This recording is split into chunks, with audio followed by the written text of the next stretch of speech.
Assalamualaikum warahmatullahi wabarakatuh. Hello everyone, gimana kabarnya? Semoga dalam keadaan sehat walafiat.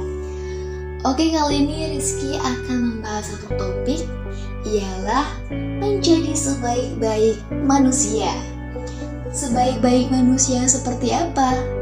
Yang pertama yang akan kita bahas ialah bagaimana dia menjaga hubungannya dengan Allah SWT. Kita mulai peran kita sebagai hamba Allah SWT, teman-teman sekalian.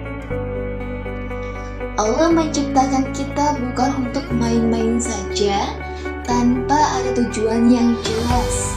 Allah menciptakan kita sesuai dalam Al-Quran surat Az-Zariyat ayat 56, yang artinya, tidaklah aku menciptakan jin dan manusia kecuali untuk beribadah kepada makhluk-makhluk Allah. Jin dan manusia mempunyai tugas, yaitu beribadah kepada Allah, melakukan apapun yang Allah cintai dan membenci atau meninggalkan apa yang Allah larang.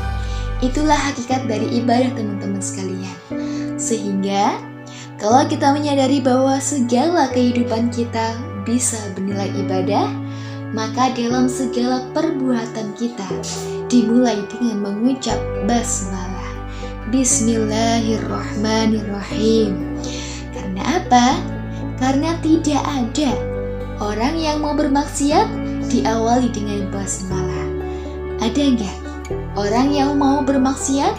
Basmalah dulu deh, biar halal. Mau mencuri? Basmalah dulu deh, biar berkah. Ada nggak teman-teman sekalian? Nggak ada.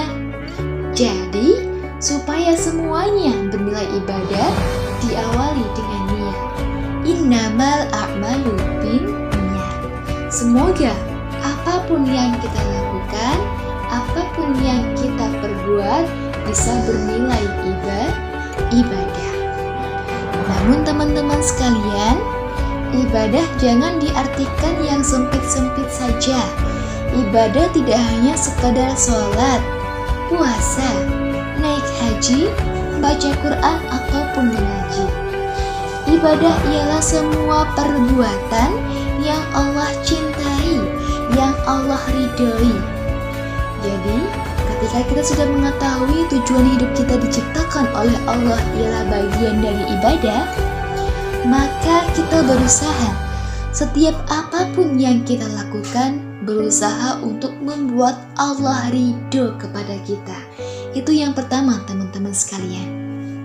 Lalu yang kedua, untuk menjadi sebaik-baik manusia, memperhatikan, memahami dengan mendalam bahwa Allah menciptakan kita juga sebagai seorang khalifah. Dalam Al-Quran surat Al-Baqarah ayat 30, yang artinya pada saat itu Allah hendak menciptakan manusia sebagai seseorang yang memakmurkan bumi, menjadi seorang khalifah, menjadi seorang pemimpin, yang pada saat itu malaikat-malaikat melakukan protes yang amat besar, yang sangat besar, dengan mengatakan, kenapa harus manusia ya Allah? Khawatir nanti manusia akan membuat kerusakan di muka bumi dan akan melakukan pertumpahan darah. Namun Allah lebih mengetahui dibanding para malaikat-malaikat tersebut.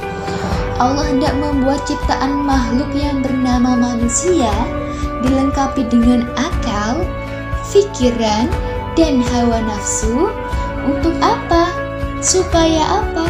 Dengan harapan dia akan terus belajar dan menjalankan tugasnya sebagai seorang pemimpin yang memakmurkan bumi, mendatangkan kebaikan-kebaikan di muka bumi ini. Jadi teman-teman sekalian, tugas kita nggak main-main.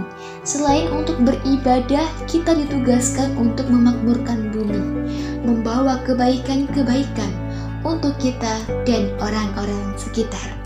Kita sudah diciptakan oleh Allah Subhanahu wa Ta'ala, umat muslim sebagai umat terbaik. Makanya ada kalimat kuntum khairul ummah. Kita semua bukan orang-orang yang biasa saja. Kita semua umat yang diciptakan Allah sebagai umat terbaik. Kalau sudah diberi gelar sebagai umat terbaik, maka kita mempunyai tugas mengajak orang lain kepada kebaikan dan mencegah orang lain kepada kemungkaran. Itulah kalau kita memahami penciptaan Allah terhadap kita. Ternyata kita mempunyai tugas yang sangat banyak ya teman-teman sekalian. Maka jangan dikira kita enak saja hidup di muka bumi ini tanpa ada tujuan yang jelas, tanpa ada tugas yang jelas. Tugas kita ialah beribadah. Tugas kita ialah menjadi seorang pemimpin yang memakmurkan bumi, membawa kebaikan-kebaikan.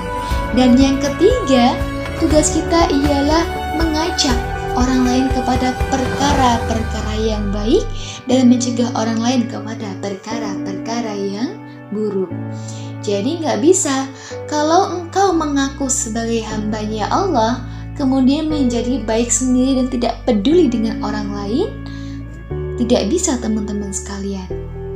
Karena ciri-ciri umat terbaik ialah dia yang melakukan kebaikan bukan untuk dirinya sendiri, tetapi juga mengajak orang lain untuk bersama-sama untuk berbuat kebaikan dan saling mengingatkan.